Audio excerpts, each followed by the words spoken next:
Hello students, आज हम पढ़ने वाले हैं क्रिया और क्रिया के दो भेद। कर्म के आधार पर सकर्मक क्रिया और अकर्मक क्रिया होता है। ठीक है, बिल्कुल ट्रिक के साथ बताऊंगी जिससे आप कोई भी सेंटेंस दे आप पहचान लोगे कि सकर्मक क्रिया क्या है, अकर्मक क्रिया क्या है। ठीक है, तो सबसे पहले तो समझो कि सकर्मक क्रिया होती क्या है। जैसे कि इसका नाम है सकर्मक, तो सकर्म सकर्म कर्म के बोलते हैं हम ऑब्जेक्ट को। अगर हम इंग्लिश में पूछे तो जैसे सकर्मक हो गई ट्रांसिटिव वर्ब और अकर्मक हो गई इंट्रांसिटिव वर्ब। समझ में आई? तो इसके लिए हमें किसकी जरूरत है? कर्म की जरूरत है। और इसमें हमें कर्म की जरूरत नहीं है, मतलब ये वाली क्रिया को कर्म की जरूरत नहीं है, इस वाली क्रिया को कर्म की जरूरत है। अब कर्म कैसे पहचानोगे सेंटेंस में, कर्म क्या है वो भी मैं आपको बता देती हूँ। तो जिस क्रिया को कर्म की आवश्यकता होती है, क्या लिखा है? कर्म की मतलब ऑब्जेक्ट की, उसे सकर्मक क्रिया कहते हैं। अब देखो यहाँ लिखा है, अब तुम समझो ट्रिक क्या है। रीता गीत गा रही है। ठीक है, अगर यहाँ पे मैं तुमसे पूछूं कि इस सेंटेंस में क्रिया क्या है तो तुम बोलोगे गा रही क्रिया है। ठीक है, तो अब क्या है, अब मैं पूछूं रीता क्या गा रही है, जैसे मैंने क्या लगाया तो हमें कर्म मिल गया, क्या? गीत। तो कर्म क्या हो गया इसमें? गीत। ठीक है, तो क्या हो गया? रीता गीत गा रही है, सकर्मक क्रिया होगी क्योंकि इसमें कर्म है। अब है मैं पानी भर रही हूँ। अब मैं तुमसे पूछूं मैं क्या भर रही हूँ तो तुम्हारा जवाब आएगा पानी। तो पानी क्या हो गया? कर्म हो गया। क्या लगाया मैंने सेंटेंस में? क्या। ठीक है, फिर आया रजत किताब पढ़ रहा है। रजत क्या पढ़ रहा है तो आंसर क्या आ रहा है? किताब। तो ये कर्म हो गई, है ना। अब आया रमन वृक्ष सींचता है। रमन क्या सींचता है? वृक्ष। तो यहाँ पे क्या हो गया? वृक्ष हमारा कर्म हो गया। रत्ना भोजन पकाती है। रत्ना क्या पकाती है? भोजन। तो भोजन हमारा क्या हो गया? कर्म हो गया। ठीक है, अभी मैं तुम्हें बताऊंगी और भी इसमें। शीला दूध पीती है। शीला क्या पीती है? दूध पीती है। ठीक है, फिर नेक्स्ट आए पिताजी समाचार पत्र पढ़ रहे हैं। पिताजी क्या पढ़ रहे हैं? समाचार पत्र पढ़ रहे हैं। ठीक है, समाचार पत्र। अब आए अमन चावल खा रहा है। अमन क्या खा रहा है? चावल खा रहा है। तो चावल क्या हो गया? कर्म हो गया।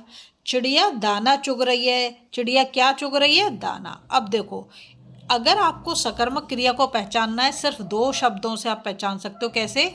या तो सेंटेंस में क्या लगाओ और आपको क्या का जवाब मिल जाए जैसे मैंने यहाँ पर करा, या फिर कैसे लगाओ या कैसे का, क्या या किसे, सॉरी क्या और किसे जो है दो शब्दों को लगा के अगर आपको आंसर मिल जा रहा है तो वो आपकी सकर्मक क्रिया होगी, मतलब क्रिया से अलग आपको एक ऑब्जेक्ट मिलेगा। ठीक है, अब हम जाते हैं अकर्मक क्रिया।